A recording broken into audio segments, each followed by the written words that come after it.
Selamat sore, teman-teman media yang telah hadir dalam konferensi pers sore ini. Terima kasih telah hadir dalam konferensi pers mengenai fokus group discussion bertema merumuskan parameter penghasilan layak dan basis kesejahteraan pekerja kampus. Jadi, urgensi kegiatan ini lahir dari kebutuhan mendesak untuk menjawab berbagai permasalahan yang dialami oleh pekerja kampus di Indonesia melalui kajian mendalam dan lintas disiplin. Telah hadir bersama kita saat ini adalah Ketua Serikat Pekerja Kampus, Dr. Dia Al-Uyun. Kemudian juga ada Mas Risma Alfian Azim yang merupakan Ketua Tim Riset dalam perumusan parameter penghasilan layak dan basis kesejahteraan pekerja kampus. Jadi sebagai background, kegiatan ini melibatkan berbagai elemen yang akan memberi masukan kepada Serikat Pekerja Kampus, mulai dari akademisi, pakar, kemudian juga aktivis, termasuk juga praktisi dalam bidang perburuhan, ketenaga kerjaan, ekonomi, sosial, dan antropologi. Eh, Mungkin untuk membuka konferensi pers sore ini, saya akan mulai dari Ketua Serikat Pekerja Kampus, Mbak Dia Al-Uyun. Mungkin bisa disampaikan secara singkat untuk teman-teman pers, memperkenalkan sebenarnya Serikat Pekerja Kampus ini apa, kemudian apa yang dikerjakan oleh SPK, dan apa yang akan diadvokasi oleh SPK sebagai serikat, serta apa tujuan dari kegiatan yang kita selenggarakan sore ini. Silakan, Mbak Dia.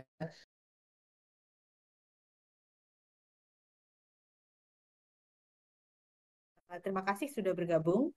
Tentu saja saya ingin memperkenalkan Serikat Pekerja Kampus. Jadi Serikat Pekerja Kampus itu adalah serikat yang terbentuk sejak 2023 Agustus. Serikat Pekerja Kampus saat ini sudah berkembang. Kita memiliki 1.436 anggota di seluruh Indonesia.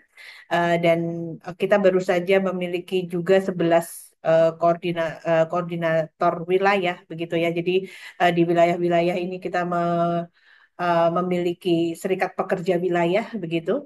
Dari Aceh, kemudian Sumatera Barat, kemudian Lampung, Jabodetajur, kemudian Jabar, Jatim, Jateng, kemudian juga NTB, Kaltim, Sulteng, Sulawesi Tenggara, dan juga Sulawesi Selatan. Jadi 11 wilayah ini kita berkoordinasi bersama dan di dalam SPK ini walaupun keanggotaan kita seluruh Indonesia. Nah, Serikat Pekerja Kampus ini pada tahun ini kita memiliki 3 riset dasar gitu ya. Yang pertama itu adalah riset tentang kesejahteraan pekerja kampus. Kemudian yang kedua itu adalah apa riset tentang kesehatan dan keselamatan kerja, dan yang ketiga yang hari ini kita menyelenggarakan FGD yaitu tentang upah layak begitu. Jadi ada ada tiga riset yang rencananya nanti akan kita diseminasikan di bulan September. Tentu saja kerja keras ini tidak terlepas dari kerjasama kita bersama kawan-kawan jaringan begitu ya, dan juga anggota SPK dari seluruh Indonesia. Barangkali itu mungkin perkenalan untuk SPK begitu. Saya kembalikan kepada moderator kita, Ibu Rafika. Baik, terima kasih Mbak Dia. Jadi yang tadi sudah disampaikan oleh Mbak Dia selaku Ketua Serikat Pekerja Kampus ya. Jadi bahwa SPK ini eh, saat ini sudah memiliki lebih dari 1.400 anggota dan kami memiliki visi dalam memperjuangkan kesejahteraan kampus. Kami juga memperjuangkan kebebasan akademik serta kondisi kerja yang baik untuk para pekerja kampus Indonesia. Selanjutnya tadi seperti sudah dijelaskan bahwa dalam fokus group discussion yang diselenggarakan selama 2 hari ini, ada beberapa hal penting yang akan disampaikan lebih lanjut oleh Bung Risma Afian Azim selaku Ketua Tim Riset. Jadi pertanyaan penting mungkin yang perlu dijawab di sini adalah kenapa SPK sampai mengadakan riset ini, kemudian apa yang diharapkan melalui kegiatan focus group discussion. Silakan Bung Azim. Baik, eh, kegiatan fokus group discussion ini merupakan bagian dari agenda riset nasional SPK. Jadi kami, peneliti di Serikat Pekerja Kampus, mencoba merumuskan kembali parameter kesejahteraan, parameter untuk menilai apakah upah minimum sudah mencapai, sudah mampu memenuhi kebutuhan hidup layak secara manusiawi atau belum. Titik berangkatnya, kami berangkat dari perubahan sistem pengupahan atau transformasi sistem pengupahan di Indonesia yang terjadi sejak tahun 2015, yang mana ketika tahun 2015 penetapan upah minimum melalui KHL atau kebutuhan hidup layak berubah menjadi sistem indeksasi dengan formula ekonomi. Di satu sisi memberikan kepastian, tapi di sisi lain kita jadi kehilangan parameter untuk menilai apakah upah upah yang ada, upah minimum yang ada sudah mencapai KHL atau belum, sudah mampu memenuhi hidup layak buruh atau belum.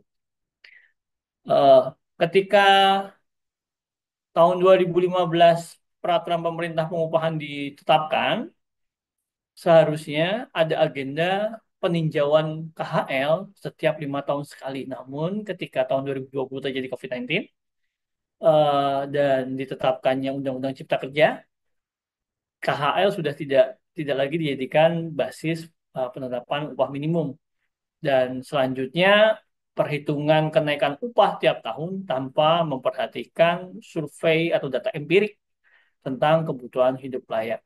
Yang jadi persoalan kemudian adalah bukan hanya perubahan kenaikan upah, bukan hanya penekanan laju pertumbuhan upah, tapi kita masyarakat Indonesia kehilangan basis, kehilangan parameter untuk mengukur apakah suatu upah sudah memenuhi hidup layak atau belum.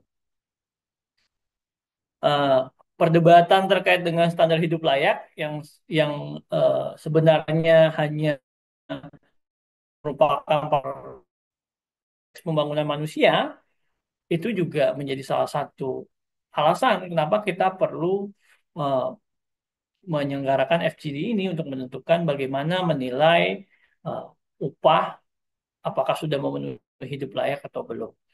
Nah, kemudian di tahun terbitnya putusan MK nomor 168 PUU garis miring 2023 itu menjadi sinyal bahwa Mahkamah Konstitusi sendiri mengkritik eh, apa landasan atau tolak ukur untuk menilai penghasilan layak bagi kemanusiaan dengan tidak adanya KHL yang menurut pembacaan kami terhadap putusan MK, justru kita kehilangan arah untuk bisa menentukan laju upah minimum sehingga eh, penting untuk kita tinjau ulang bagaimana KHL bisa diimplementasikan di dalam formula kenaikan upah minimum. Nah, dalam FGD hari ini ada beberapa hal dari diskusi bersama pakar, pakar ekonomi pembangunan, pakar ketenaga kerjaan, sosiolog, dan beberapa kawan-kawan pakar lainnya, baik yang tergabung dalam SPK ataupun dari luar SPK, kita sudah berdiskusi bahwa variabel inflasi misalnya yang ada di dalam formula pertumbuhan upah bisa digantikan dengan inflasi tingkat KHL, bukan inflasi yang bersifat umum. Berarti setidaknya pemerintah bisa didorong melalui BPS untuk bertanggung jawab melakukan survei KHL yang bisa jadi basis eh, kenaikan upah minimum. Jadi variabelnya itu masih memungkinkan dalam formula yang ada. Kemudian selanjutnya kami juga merumuskan bagaimana peluang atau kesempatan bagi pekerja kampus untuk mendorong upah minimum sektoral di sektor pendidikan tinggi. Eh, Perhatikan dengan diterbitkannya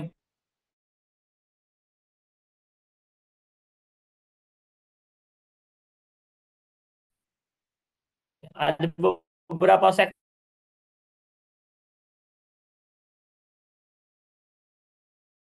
sektor provinsi menjadi pertanyaan, kemudian ada sektor pendidikan termasuk pendidikan tinggi juga bisa ditetapkan upah minimum sektoral. Nah, mengingat basis dari eh, rekrutmen tenaga kerja, rekrutmen para pendidik itu mensyaratkan pendidikan yang tinggi. Untuk mencapai pendidikan yang tinggi butuh modal yang besar. Nah, jadi dalam segi ekonomi kita juga perlu perhatikan selama COVID-19 salah satu sektor yang terus bergerak, terus tumbuh itu sektor pendidikan. Ketika sektor lain pertumbuhan apa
oke, lanjut.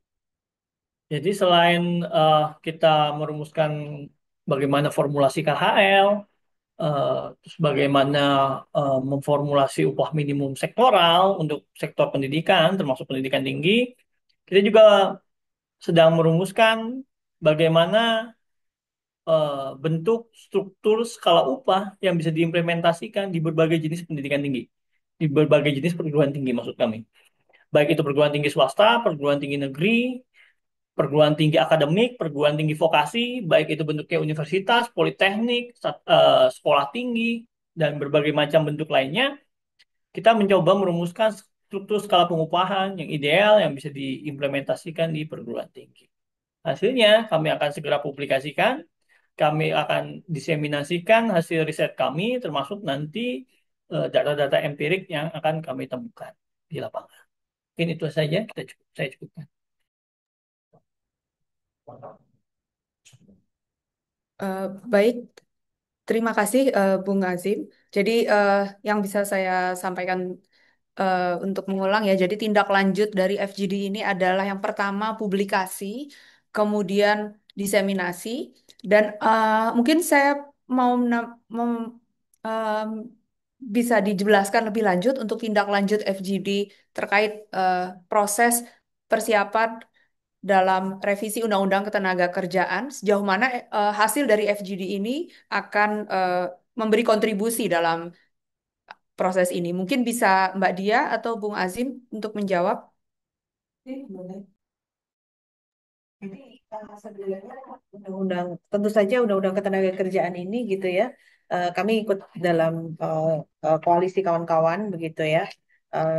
Baik koalisi Bersatu maupun koalisi SPPB gitu ya, Serikat Pekerja Buruh Partai Buruh. Kita juga ikut dalam serikat apa koalisi kerja layak yang digawangi oleh teman-teman API juga gitu ya.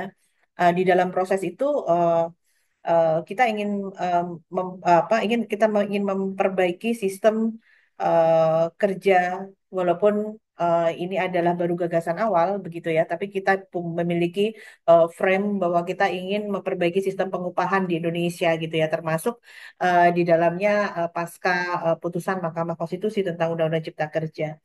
Selain itu kita juga ingin mendorong adanya Undang-Undang Ketenagakerjaan yang mengarah kepada sistem yang ideal dan adil dalam sistem, apakah itu sistem pengupahan, apakah itu dalam hubungan kerja, atau juga untuk melihat bagaimana kemudian eh, tataran ideal apa eh, pola-pola yang non eksploitatif begitu ya dan non diskriminatif untuk dosen dan tenaga kependidikan. Jadi kita harapan besar kita ke sana gitu ya. Dan dengan adanya FGD ini sebenarnya kita menemukan bahwa kita menemukan adanya upaya yang mengulang-ulang situasi-situasi yang mungkin kita pernah lihat itu di masa lalu dan tadi juga kita juga melihat di era Orde Baru gitu ya. Adanya formulasi upah minimum ini sepertinya mengarah kepada bagaimana kemudian upaya untuk melihat pekerja ini sebagai eh, pihak yang tidak dominan dan harus diupah rendah begitu ya untuk meningkatkan atau menstabilkan perekonomian atau boleh dikatakan untuk membawa proyeksi ekonomi yang lebih baik begitu ya. Jadi dengan memperlihatkan atau memperhitungkan secara murah itu akan menguntungkan untuk investasi. Seolah-olah demikian, tapi buruh ini tidak dilihat atau pekerja ini tidak dilihat dari sektor bahwa kemudian situasi-situasi yang terjadi pada buruh itu akan mempengaruhi kelayakan kerja dan itu akan mempengaruhi juga pada produktivitas. Jadi dari situasi-situasi ini kemudian kalkulasi-kalkulasi ulang itu perlu perlu kita lakukan gitu ya. Sambil kita juga mempertanyakan selama ini sebenarnya rumus-rumus atau formula-formula yang muncul dari pemerintah itu adalah apakah itu merupakan rumus yang memang dibutuhkan untuk menilai kesejahteraan dan tanggung jawab negara terhadap pengupahan, ataukah itu sebenarnya adalah dalih-dalih yang digunakan untuk tetap membuat pekerja ini menjadi buruh yang tidak dibayar secara layak gitu. Jadi situasi-situasi ini yang sebenarnya SPK tidak bisa bergerak sendirian. SPK butuh kawan-kawan gitu ya untuk mendesain bersama gitu ya jaringan kawan-kawan serikat pekerja juga untuk mendesain bersama-sama sebenarnya bagaimana sih hubungan kerja yang manusiawi dan bermartabat itu. Mungkin Bung Azim ada yang ingin ditambahkan? Mungkin saya menambahkan secara teknis dan prosedural. Jadi setelah FGD ini ditutup nanti, kami akan menetapkan metode untuk perhitungan eh, komponen hidup layak, perhitungan komponen hidup minimum seperti yang diamanatkan di Undang-Undang Guru Dosen. Terus kemudian kami juga akan menetapkan metode perhitungan dan tata cara pengusulan upah minimum sektoral hingga ke Dewan Pengupahan tingkat kabupaten kota atau Dewan Pengupahan provinsi. Lalu kami juga akan menetapkan panduan eh, untuk mendorong struktur skala upah di masing-masing perguruan tinggi. Jadi kami akan coba membuat guidance atau panduan dasar bagi pekerja kampus untuk melakukan advokasi di kampus masing-masing untuk mendorong adanya struktur skala upah yang berkeadilan. Jadi nanti kita akan coba tetapkan, kita akan rilis dokumennya. Mungkin itu.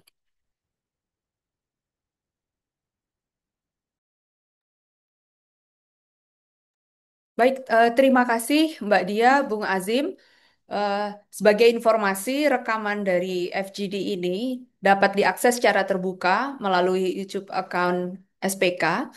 Eh, Kemudian juga informasi terkait FGD ini juga akan disebarluaskan melalui sosial media SPK.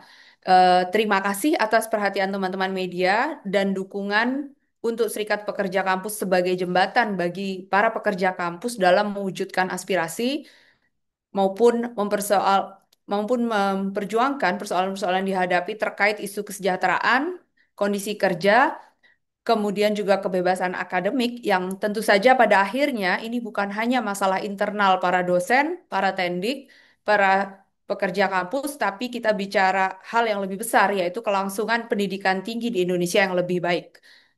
untuk pekerja kampus di Indonesia yang tertarik bergabung dengan SPK dapat mengakses informasi lebih lanjut melalui tautan spk.or.id. Eh, Terima kasih atas kehadiran teman-teman media. Selamat sore, berserikat kita kuat.